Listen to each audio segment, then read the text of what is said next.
हालांकि भाई और बहनों, उस समय कबीर परमेश्वर जी ने, जो कि धर्मदास जी के पूज्य गुरुदेव थे, उन्होंने उनको ओरिजिनल सार नाम नहीं दिया था।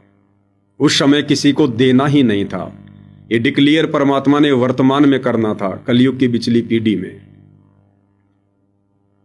मन में शंका उत्पन्न हो सकती है कि फिर कबीर सागर में तो लिखा हुआ है कि धर्मदास जी को कबीर परमात्मा जी ने 3 बार में नाम दीक्षा दी, और 3 बार में ही जो सच्चा गुरु होता है वो नाम दीक्षा पूरी करता है। तो फिर ये कैसे कह सकते हो कि धर्मदास जी को तीसरी बार में सार नाम नहीं दिया?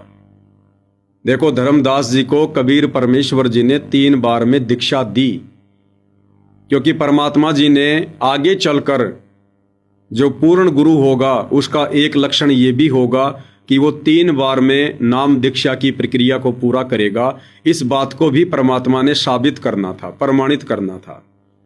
इसलिए दीक्षा तो परमात्मा ने धर्मदास जी को 3 बार में ही दी। प्रथम बार जो प्रथम मंत्र है, दूसरी बार शतनाम, और तीसरी बार कहा कि धर्मदास, ये सार नाम है। केवल 3 बार में दीक्षा दी जाती है। इस बात को प्रमाणित करने के लिए परमात्मा ने तीसरी बार में सारनाम के नाम से धर्मदास जी को दीक्षा दी। लेकिन जो मंत्र परमात्मा जी ने दिए थे वो वास्तव में सारनाम नहीं था। ये बातें आज हम पूज्य गुरुदेव भगवान सतगुरु रामपाल जी की शरण में आने के बाद, उनसे तत्व ज्ञान लेने के बाद भली भांति समझ सकते हैं, क्योंकि आज गुरुदेव ने हमें तत्व ज्ञान दिया है। लेकिन धर्मदास जी ने मन में दोष पैदा कर लिया कि ये मंत्र मैं अपने बेटे चूड़ामणि को बता दूंगा। भाइयों और बहनों, उसी समय धर्मदास जी की मर्यादा खंडित हो गई थी।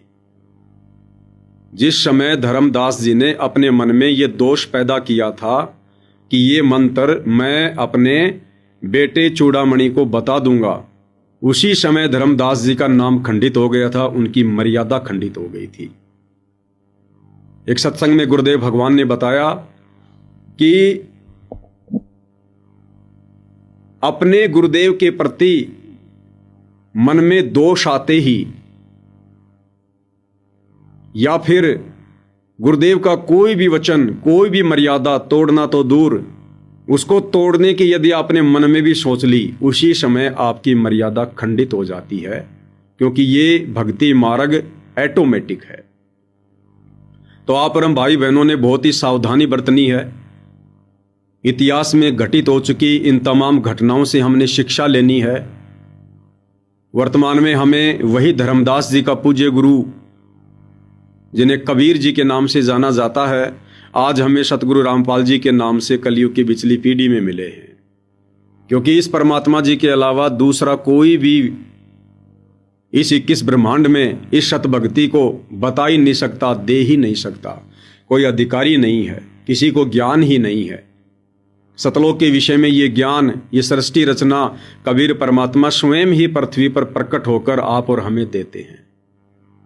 तो वर्तमान में हम जितने भी भगत भाई बहन हैं, आप और हमें गुरुदेव भगवान ने जो जो मर्यादाएं बताई हैं, प्रथम नाम दीक्षा के समय 21 नियम, हालांकि फोरम में 11 नियम है, लेकिन ज्ञान गंगा पुस्तक में 21 नियम है।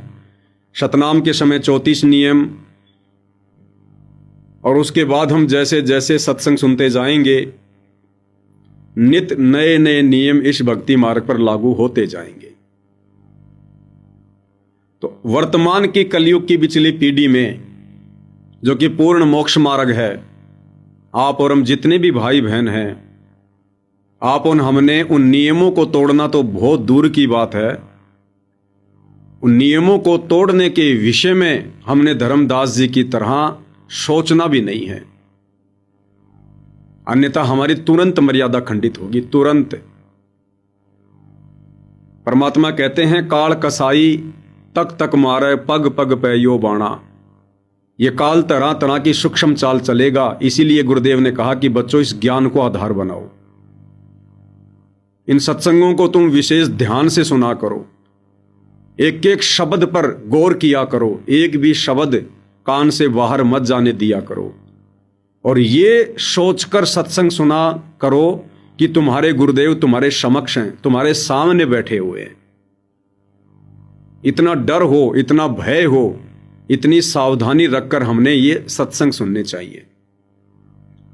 तो वर्तमान में आप और हम भाई बहनों ने जिन जिन को ये मार्ग समझ में आ गया है, जिनको सतगुरु समझ में आ गया है और जिनको वास्तव में अपनी आत्मा का कल्याण ही करवाना है, उन भाई बहनों ने गुरुदेव भगवान की एक भी मर्यादा ना कोई छोटी होती है ना कोई बड़ी होती है, हमने एक भी मर्यादा तोड़ने की सोचनी भी नहीं है। अन्यथा भाई और बहनों, ये बार बार मर्यादा खंडित करके गुरुदेव भगवान को नाराज करके हम इस काल के लोक से बाहर नहीं निकल सकते, क्योंकि परमेश्वर रामपाल जी के इस काल के साथ में एग्रीमेंट हैं। ये परमात्मा जबरदस्ती नहीं करेगा। इसीलिए गुरुदेव ने हमें ये मूल ज्ञान दिया है, सार ज्ञान दिया है, तत्व ज्ञान दिया है, आप और हमें समझाने के लिए, दृढ़ करने के लिए। पिछले 30 वर्षों से उन्होंने कमर तोड़ मेहनत की है। उन्होंने ना घर को देखा, ना परिवार को देखा, ना समाज को देखा, ना दुनिया को देखा, ना किसी लोक लाज और मर्यादा को देखा जो व्यर्थ की मर्यादा समाज में व्याप्त हैं। आप और हमारे लिए पूज्य गुरुदेव भगवान ने अपना सर्वस्व न्यौछावर कर दिया, अपनी जवानी न्यौछावर कर दी। और इस उम्र में पूज्य गुरुदेव भगवान आप और हमारे लिए, हमें एक अच्छा भगत बनाने के लिए, दृढ़ भगत बनाने के लिए किस अवस्था में और कहां बैठे हुए हैं पिछले 11 वर्षों से। उनका ये अवर्णनीय संघर्ष, ये अकल्पनीय संघर्ष इतिहास के पन्नों में दर्ज होगा। तो ये सारा का सारा जो प्रयत्न है भाई और बहनों, ये आप और हमारे लिए हो रहा है। अगर ब्रह्मा विष्णु महेश भी आकर हमसे ज्ञान चर्चा करें, या फिर ये काल बलि भी तरह तरह की सूक्ष्म चाल चलकर, षड्यंत्र रचकर हमारी मर्यादा तोड़वाने की कोशिश करे, तो भी हम किसी भी मर्यादा का हनन ना होने दें। तब गुरुदेव भगवान हमसे प्रसन्न होंगे हमारी इतनी दृढ़ता को देख।